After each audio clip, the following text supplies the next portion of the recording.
La prochaine capsule porte sur la liquidation de succession, une mise en contexte. Donnez-moi quelques instants pour ouvrir un diaporama et vous le présenter.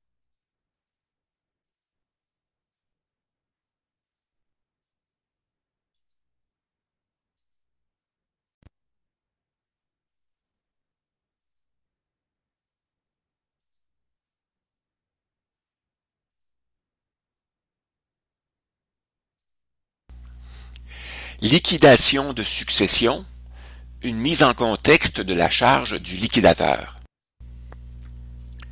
Le site Éducalois définit le liquidateur de succession comme la personne chargée de régler la succession d'un défunt, c'est-à-dire de fermer les comptes, déclarer les impôts, récupérer les sommes dues, faire l'inventaire des biens et des dettes, distribuer les biens aux héritiers, etc. La liquidation d'une succession représente une charge de travail importante qui s'étale souvent sur plus de 2 ans, qui implique des opérations de recherche, d'analyse, de prise de décision, de communication et de suivi, qui fait aussi appel à des experts possédant des connaissances spécialisées dans les domaines juridiques, comptables et fiscales, qui est souvent confié à un membre de la famille et que bon nombre de personnes souhaitent ne pas avoir à assumer. Le liquidateur est habituellement déterminé lors de la préparation du testament. Il peut s'écouler plusieurs années entre le moment où on rédige son testament et le moment où le liquidateur devra exercer son mandat. Le liquidateur désigné peut ne plus être en mesure d'assumer cette charge lorsque le moment sera venu de l'exercer.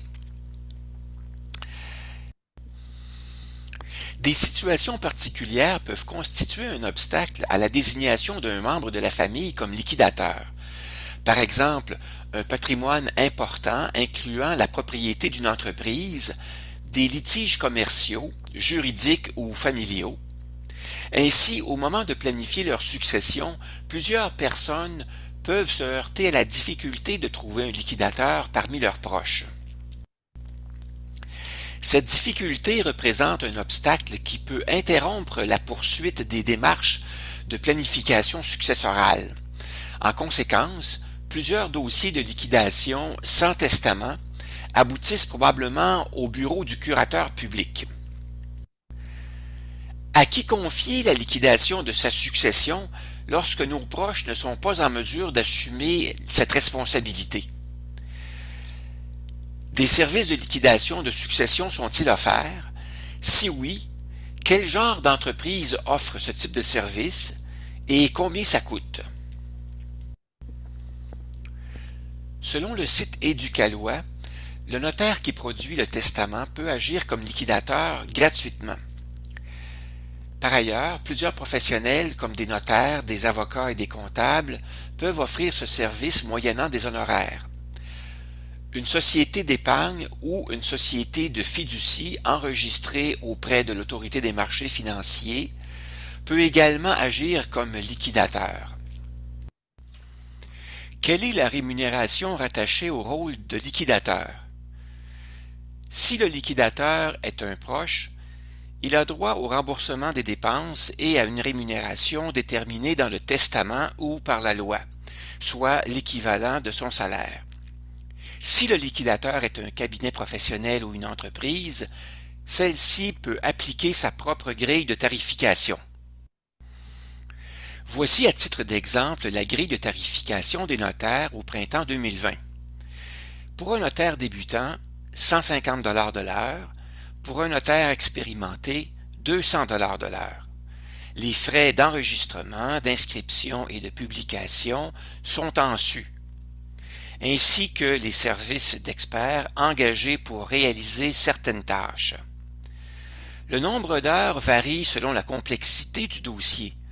Pour un dossier simple, il faut prévoir des frais d'environ 5 000 et pour un dossier complexe, des frais d'environ 50 000 Certains notaires acceptent de réaliser certaines tâches à prix forfaitaire, mais en général, les notaires ne souhaitent pas être désignés comme liquidateurs, ils préfèrent plutôt assister le liquidateur choisi parmi les membres de la famille du défunt.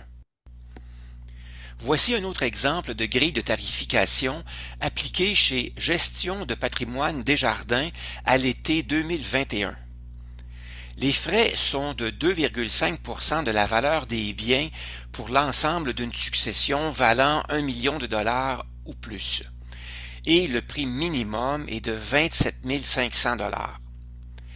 Comme les notaires, Desjardins souhaite plutôt assister le liquidateur choisi parmi les membres de la famille du défunt.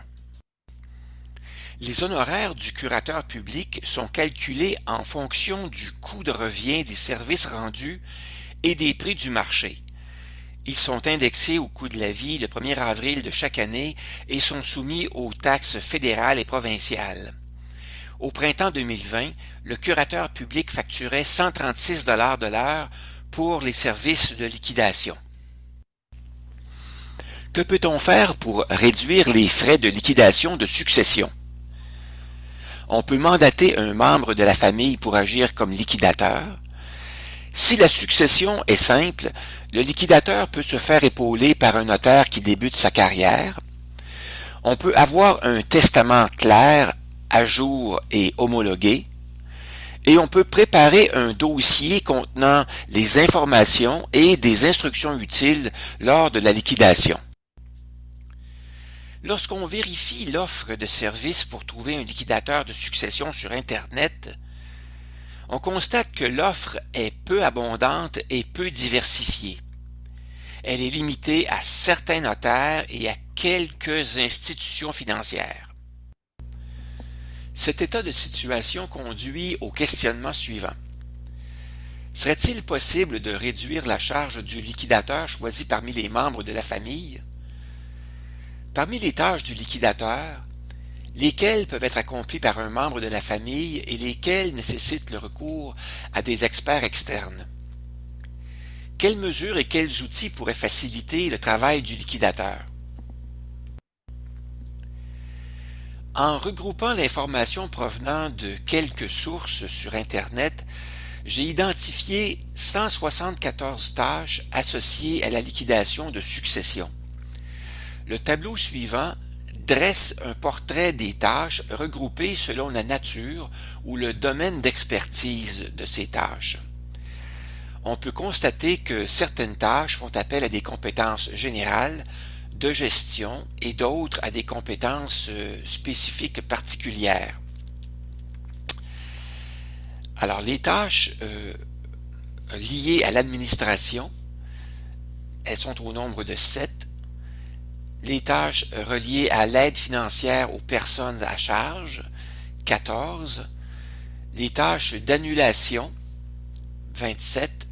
De disposition des biens, 19. Examen juridique, 13. Exigences légales, 22. Finances, 17. Funérailles, 19. Impôts, 11. Suivi administratif, 19. Et suivi juridique. En regroupant les tâches par compétences, on pourrait les répartir entre 7 intervenants. Le tableau suivant présente la répartition des tâches par intervenant et par ordre d'importance. Ainsi, les tâches du liquidateur représentent 44% de l'ensemble des tâches, les tâches de suivi administratif qui pourraient être accomplies par un agent administratif, 17% des tâches.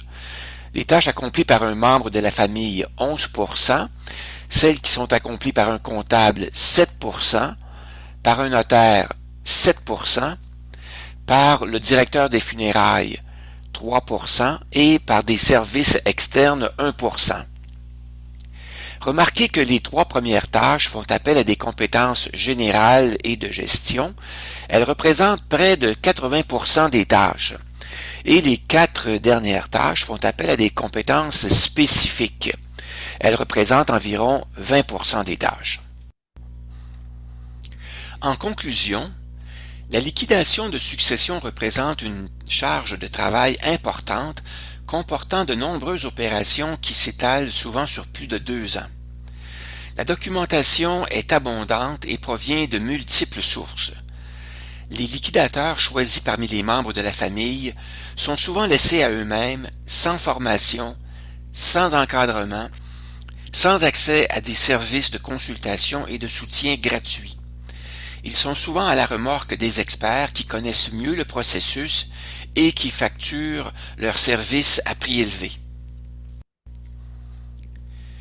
Une formation, un encadrement et l'accès à des services de consultation et de support administratif permettraient probablement de réduire la charge de travail du liquidateur et de réduire la durée des dossiers de liquidation.